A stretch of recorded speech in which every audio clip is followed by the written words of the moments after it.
ఒక టీచర్ 20 మందికి పాఠాలు చెప్తారు. ఒక గురువు అయితే 1000 మంది శిష్యులను తయారు చేయగలుగుతారు తన జీవిత కాలంలో.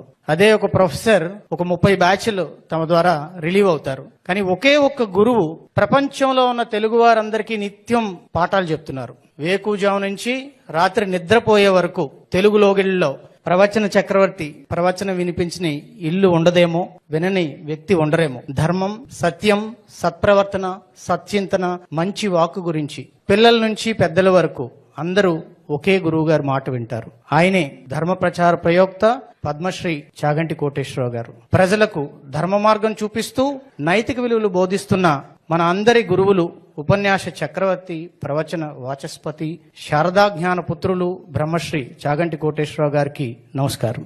ఆంధ్రప్రదేశ్ రాష్ట్ర ప్రభుత్వం నైతిక విలువల విద్య పాఠ్యాంశంలో ఎందుకు భాగం చేయాలనుకున్నది? ఇప్పుడు సమకాలీన సమాజంలో మనం చూస్తున్నాం, క్షీణిస్తున్నటువంటి కుటుంబ సంబంధాలు, పెరుగుతున్నటువంటి హింసా ప్రవృత్తి, మితిమీరినటువంటి ఎలక్ట్రానిక్ మాధ్యమాల ద్వారా జరుగుతున్నటువంటి ప్రచారం, ఇవన్నీ కూడా సమాజం మీదే కాకుండా ముఖ్యంగా విద్యార్థుల మీద, మరీ ముఖ్యంగా కౌమార దశ అంటే టీనేజ్ లో ఉన్నటువంటి విద్యార్థుల మీద చాలా ప్రభావాన్ని చూపిస్తున్నాయి. అంటే తొందరగా చెడు మార్గాన్ని ఎంచుకునేటువంటి ఒక అవకాశం సొసైటీలో దొరుకుతోంది. దాన్ని గౌరవ ముఖ్యమంత్రి వర్యుల వారు గుర్తించారు. విలువలతో కూడిన విద్య ఖచ్చితంగా మన కరికులంలో భాగం కావాలి అని చెప్పి మన హెచ్ఆర్డి మంత్రి వర్యుల వారికి ఆదేశాలు జారీ చేశారు. మీరు ఏ రకంగా అయినా విద్యలో సంపూర్ణ మూర్తిమత్వం సాధించాలంటే విద్యార్థికి నైతిక విలువలు కూడా వారి దైనందిన జీవితంలో భాగం కావాలి. ఏం చేస్తారో తెలియదు, మీరు కరికులం ఇంట్రడ్యూస్ చేయండి అని మంత్రి గారు తనకున్నటువంటి జ్ఞానంతో గురువు గారిని సంప్రదించగా గురువుగారు దానికి ఒప్పుకున్నారు. సో ముఖ్యమంత్రి గారి ఆలోచనలు, నారా లోకేష్ గారి కార్యరూపంతో ఈరోజు విద్యాశాఖలో మనందరికీ దిశానిర్దేశం చేయడానికి ఒక గొప్ప వ్యక్తి మనకి లభించారు. వారిని మీ అందరికీ పరిచయం చేసే భాగ్యం నాకు దక్కినందుకు గొప్పగా ఫీల్ అవుతున్నాను. Thank you. ధర్మార్థ కామ మోక్షముల గురించి సామాన్యులకు అర్థమయ్యే రీతిలో చెప్పడం గురువు గారు గొప్పతనం. కేంద్ర ప్రభుత్వ అధికారిగా పదవి విరమణ చేసిన చాగంటి వారు అష్టాదశ పురాణాలను అధ్యయనం చేశారు. మండల దీక్షతో 42 రోజుల పాటు సంపూర్ణ రామాయణంను, 42 రోజుల పాటు భాగవతాన్ని, 30 రోజుల పాటు శివపురాణాన్ని, 40 రోజుల పాటు శ్రీ లలితా సహస్రనామ స్తోత్రాన్ని అనర్ఘంగా ప్రవచించారు. ఒక గొప్ప ఉదాహరణ చెప్తాను వారి గురించి. ప్రధానమంత్రి పివి నరసింహారావు గారు ఉన్న సమయంలో వీరి ప్రవచనాలు విని మీ పాండితీ ప్రకర్ష అమోఘం, మీరు ఏమడిగినా చేస్తాను కోరుకోండి అని అడిగారు. అంత గొప్ప ప్రధానమంత్రి, భారతదేశ ప్రధానమంత్రి ఒక సాధారణ ఉద్యోగికి వరం అడిగితే ఎవరైనా ఏం చేస్తారు?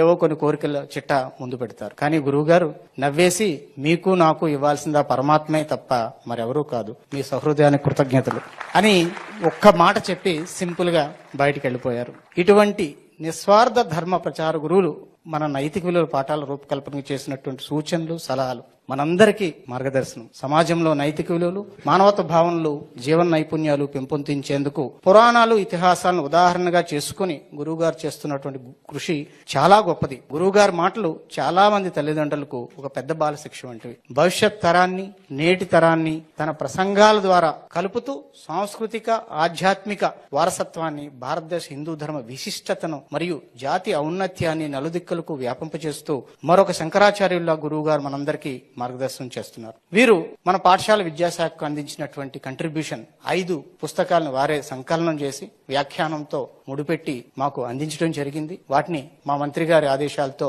ముద్రించి 6 నుంచి 10 తరగతుల వారికి మనం స్కూల్ కిట్ తో పాటు అందించడం జరిగింది. అందించడమే కాకుండా అది విద్యార్థులు అభ్యసిస్తున్నారో లేదో మూల్యాంకనం, మదింపు కూడా చేయబోతున్నాం. రాబోయేటువంటి మెగా పేరెంట్ టీచర్ మీటింగ్, తల్లిదండ్రుల సమావేశంలో విద్యార్థులతోనే ఆ పద్యాల్ని అందరూ పేరెంట్స్ ముందర చెప్పించి, వ్యాఖ్యానాన్ని చెప్పించి ఆ జిజ్ఞాసని, ఆ జ్ఞానాన్ని తల్లిదండ్రులకు కూడా విద్యార్థుల ద్వారా అందించాలని ఒక ప్రయత్నం చేయబోతున్నాం. తినలేని వాళ్ళు ఉన్నారు, తింటున్నావు సంతోషించు. చూపు లేని వాళ్ళు ఉన్నారు, చూస్తున్నావు సంతోషించు. నడవలేని వాళ్ళు ఉన్నారు, నడుస్తున్నావు సంతోషించు. ఈశ్వరుడు ఇచ్చిన వాటితో తృప్తిపడు. ఇది గురువు గారు చాగంటి గారు మనకిచ్చినటువంటి సందేశం. మనందరం పాటించాల్సినటువంటి నియమం. నమస్కారాలు.